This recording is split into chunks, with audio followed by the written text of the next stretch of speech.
Super న్యూమరీ పోస్టులు సృష్టిస్తానని చెప్పాడు. అది అంటే ఒక రకంగా భరోసా కల్పిస్తున్నారు, ఇద్దరికి భరోసా ఇస్తున్నాడు, ఉద్యోగాలు భరోసా కలిపి.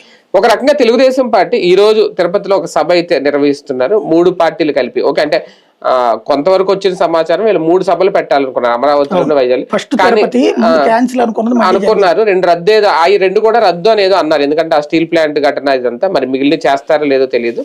ఇప్పుడైతే ఇది నిర్వహించడం, రేపు 25 నుంచి ప్రజల్లోకి వెళ్ళాలి, సైకిల్ మీద వెళ్ళాలి అని అనుకోవడం, ఇది 2 ఏళ్ల పాలనకు ఒక గుడ్ సైన్ అవుతుందా ఈ సభ వీళ్ళకి? అంటే ఇవాళ వాస్తవంగా 12వ తారీఖు క్యాన్సిల్ చేసి నిన్నే జరిగింది కాబట్టి 17 విశాఖ అనుకున్నారు.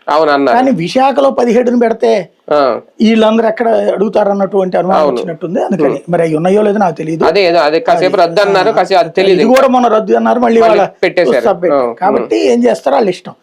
అయితే ఒకటి ప్రభుత్వం వైపు నుంచి ఇందాక చంద్రబాబు గారు ఒక ఛాలెంజ్ విసిరారు, నేను విన్నాను. చర్చకు సిద్ధమా, అభివృద్ధి మేము ఎట్లా చేసాం మీరు ఎట్లా అన్నట్టు.